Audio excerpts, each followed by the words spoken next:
Ayun, bali ngayong araw na to, maaasing ko, bibigyan natin ng pares yung ating medyo may edad na, pero hindi pa naman gano'ng katanda na ibon. Yung ating nakuha kay JP na NHPC, maaasing ko, bibigyan natin siya ng pair na nakuha naman natin kay Boss Mark J, yung PHA na may sensor, na galing ata kay Boss Ariel Tolome, maaasing ko. Ang bloodline ata nito Debroxel. Napakahirap din kasi. Ito sila, mamaya sisilipin natin. Bago yan, syempre may mga konting dumating yung tropa natin na ibon, kasi kung may nagdala pala na tropa na kalapati.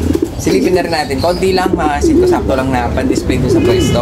Tsaka medyo nagbawas tayo ng alaga dahil nga medyo dumadami na. Nagbawas ako ng mga laruan natin dahil nga kailangan natin maka-out para makaipon, para makapagpagawa tayo ng kulungan. Unti-unti natin sila ibebenta para makapagpagawa tayo ng kulungan natin. Wala kasi tayo pera, kaya yung kalapati ang magpapatayo na kulungan natin. Balang araw, ipon-ipon lang muna ko. Pero hindi pwedeng biglain dahil nga meron tayong iniingatang business. Saka meron tayong inaalaga na tatlo pala silang alaga natin na mga anak natin. Malilit pa yung dalawa. So, silipin natin. Habang walang nabili, silipin natin. Meron ako kang dito ko. Dalawang young bird, kaso walang sing-sing. Ito parang anak to ng Homer. Napakaganda, black, white flight. Ganda niya, laki ng ilong. Sibong pa lang yan, yun, laki na ng ilong. Sibong pa lang, pero maganda kulay. Solid na itim, ganda ng kulay niya. Bali, dalawa sila kasi yung isa medyo malaki rin, kaso sibong na sibong pa. Ito namang isa black na black. Ganda ng kulay, Anak na Homer yan, ganda niya. So, ito, dala-dalawa na yung mga laman ng mga kalapati natin dito. Ang ganda nitong hen na to. Ito, hen, ganda niya. Commercial nga lang. Sa barless, ito yung mga naka-display natin ngayon, tatlo. Dahil yung dalawa nakuha na, tapos may nakapareserve pa. Ito naman yung mga opal back natin. Si Taiwan natin na bulag, lonely na naman. Wala na naman pares. Talagang tinadhana ka, talagang walang pair. Diyan ka na. Ngayon, silipin natin dito yung ito yung isang pair na barless. Yun, ito yung isang pair na barless, pinapatabi. Kung hindi kukunin mamaya, lalabas natin ulit. Ngayon, silipin natin dito yung nilabas nating off color. Ayan pa yung dalawang barless pala, may dalawa pa pala dito. Bali, ito red stencil. Nakuha natin niya kay James Soliman. Ayan, isang red stencil, napakaganda niya. Tapos meron tayo dito, ito marunong sa atin to, medyo tatanggalin na natin. Ito meron pa tayo isang red stencil galing sa pinsan ko na kak, puro kak kak. Tapos ito naman dominant opal. Ganda niya, may mga listed siya. Laki ng ilong niyan. Bali, ito marunong sa atin to.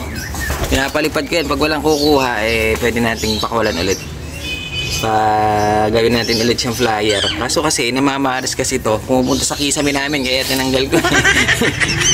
Nagpupugad ko, kaya pinasok ko siya doon sa mga laro natin. Ngayon nilabas natin. Bali, ayan siya. Ganda niya, laki ng ilong nito. Back siya na parang may mga lace siya. Ganda, kaso naglulugon. Tatubo pala yung mga balahibo, kaya hindi na pantay-pantay yung mga lace niya. Pero sa itsura, ko maganda. Ngayon, ito ordinaryong pula. Napasama dito yan. Hindi, bala ko, ito, tsaka yan. Pagsasamahin natin sa kulungan. Para may pair naman tong pula nating stencil. Bali, ito yung stencil na tumakasin ko. Maganda yung magulang niyan. Ito yung nakuha ko sa pinsan ko. Yung isang ganyan, magkamukha ito yung isang ganyan na out na natin. Ang inaanak niyan, ko, halos ganito kulay. Yan itong ganitong red stencil. Pero yung kanya kasi hindi ganong nagbuo. Pero naglalabas siya mga solid red. Pero minsan naglalabas siya ng ganito kulay. So, ayan yung mga i-out natin. Lalagay natin sa pwesto. Hahanapan lang natin ng pwesto. Doon sa pwesto natin sa labas. Hanapan natin sila ng mga pairing. Tapos, eto, pag hindi kinuha mamaya, ilalabas natin ulit. Pero ito yan pala ang pares. Ngayon, sisilipin natin yung ito, nagtatago. Kasi umulan, mabasa. Ayan sila. Mali, ito yung dala ng tropa pips natin. Konti lang, halos blue bar. Tapos para may nakita ko dito mga kasing. Ayan, laki na to. Bordo, tangkad na. Siya pinakamalaki. Yan parang carrier. Ito yung sa mga kasing ko, parang may nakalusot sa atin, Parang nabugbog, kawawa naman. Puti, ayun, pinagbubog pa. Wag! Bali, ito, silipin natin yung mga nakuha nating pipitsugi. Bali, ito, silipin nga natin ito, kawawa naman. Ito yung binugbog mga singko, hanggang ngayon binubugbog pa rin. Ngayon, nagkasugat-sugat na yung hiwalay natin ito dun sa pwesto. Mag-isa lang siya para makarecover. Medyo bata sibong pala siya mga singko. Yung iba naman, tignan nyo, naglulugon. Dahil, talbo na siya mga singko. Dahil nga naglulugon, masakit ang katawan nito. Kaya medyo nawawala yung itsura nila. Hindi naman nawawala itsura. Yung itsura nyo, nawawala lang yung pagkaganda ng ibon. Pag ganitong naglulugod. Silipin lang natin. Kung nakakita na kayo ng cobra na manok, mga singko, meron din sa kalapate. Ayun dahil lang nito, kalbo nito, sa leeg naman. Talagang ang lakas maglugod nito, mga singko. Ayun lugod yung ibon, kaso nagmukhang naked neck. So, ayan yung mga manok yung mga kalapati natin na nakuha, parang puro reject. Pero wag ka. Sisilipin natin yung, eto, may nakita kasi ako dito. Nalalabas. May nakita kasi ako dito. Ayan, ganda ng kulay ito. Itong puti. Stop! Sarado natin. Itong puti, mga singko, mukhang babae. Malaki yung ilong niya, hen na grizzle. Wala lang siyang leg band, mga singko. Ngayon, sa tingin ko, ang pair nito, yung malaki. Ayun yung malaki. Silipin natin. Ang laki niya, para siyang clarier.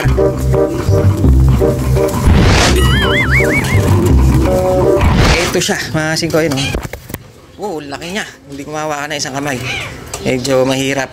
Ang laki nito. Ayun ang laki ng ilong niya. May leg man siya 2024. Saan taon pa lang to? Iba, mga singko. Ang ganda ng kulay niya. Kulay niya Dan. Ayun Dan ang kulay niya na grizzle. Dan grizzle siya. Yung kanyang katawan puti. Dito lang sa leeg. Tsaka buntot lang. Ayun 2024 yung kanyang leg band commercial. Pero yung kanyang mukha mga 5 taon na. Pero ang laki niya. Mga singko, ang ganda ng mukha niya. Ang haba. Mukhang cross to ng carrier. Pero parang hindi, pero malaki siya. Ayun baka big size lang. Singko, ang ganda ng mata niya, may eye sign, may pearl eye. Tapos yung ilong niya bumuborga na. Pumuputok na siya. Sakto nga. Baka nga 1 taon pa lang ito. Dahil nga yung ilong niya hindi pa talagang kulubot. Pero tignan mo yung size niya, ang laki. Sobra ako, singko. Ang laki ng ilong. Tingin ko yan ang pair niya. Ayan baka sila ang pair. Baka yan ang pagtatabihin natin. Pero huwag kayong maingay, mga singko. Huwag kayong maingay. Meron kasi ako nakita dito, mga singko. Medyo inaantok siya.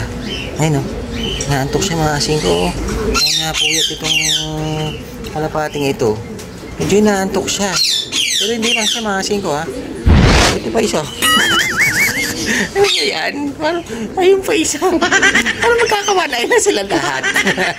Bawi Yan, silipin natin ngayon yung nagpe-pair natin. Ito si Pogi, mga singko. Pogi rin to mga singko. Medyo may edad na siya. Bali ang edad niya 4 years old na siya. 4 na taon. Pero sakto-sakto lang. Kalakasan ng similya to, mga singko. Hindi pa matanda. Mukha lang. Ayun. Bali ito yung nakuha natin kay JP na isang ARPCI na banded, mga singko. Na napakagandang ibon.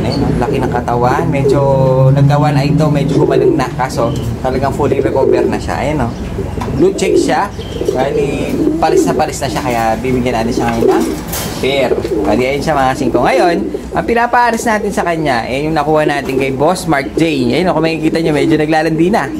Uy, parang nagpaparis na silang dalawa. Bali, etong hen na to, dati sinalang na natin to, mga singko Bali, ang pinaris natin dito yung by research. Kung natatandaan nyo, by research siya na ibon. Pero binrake na natin dahil nga medyo mahina sila mag-anak. Yung kanilang itlog laging basag. Laging nababasag. Ngayon, tatry natin ngayon dito galing kay JP. Singko yung ibon niya na napaka-pogi. Ito naman yung isasalang natin sa kanya. Yung galing kay Boss Mark J na naka-PHA na may sensor, mga singko. Ang ganda ng ibon niya Meron pang nakabukod ka dito sa may leeg niya. Parang inbreed. Bali, ito isang Debrook Shell daw, mga singko. Yung bloodline niya, Debrook Shell. Bali, ito pinili natin kay Boss Mark J. Nagaling kay Boss Ariel. Singko yan Ganda ng ibon. Debrook Shell ang kanyang bloodline. Bali, try natin kung makapagpanak sila. Pare silang checkered. Dan checker, blue checker na kasi silipin natin mabuti. Bali, ito yung pagpaparisin natin dalawa. Ayun, sa tingin ko, madali lang natin pagpaparisin to. Dahil nga, sabik yung lalaki, yung hen, matagal din nakabreak, kaya mukhang sabik din ito. Ganda ng ibon, mga singko. Bali, ito yung hen, ito yung cock ni JP, nakapakapogi niya, oh. Pogi-pogi talaga ako dito, kaya nakuha natin ito, mga singko. Bali, ito, pinalitan natin kay JP ng dalawang ice pigeon. Ang kapalit na itong halapati niya, kaya medyo mabigat-bigat din dahil medyo mataas ang ice pigeon eh. Ito yung kapalit, mga singko. Gagawin natin breeder. Tasalang natin ngayon para mayroon tayong pinapalipad na anak, singko.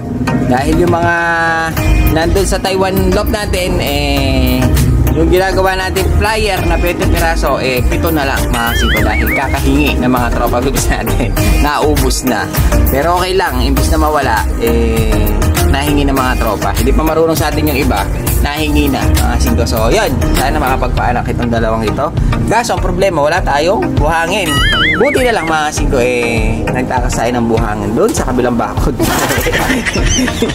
Medyo nagtakas tayo. Hirap kasi na mahanap ng tuyong buhangin, mga singko. Kaya, medyo nagtakas muna tayo ng buhangin para meron tayo ilalagay dito sa kanilang pugad. Para pag nangitlog, hindi mabasag, mga singko. So, yun. Pero ito lang, sana bagay na bagay sila.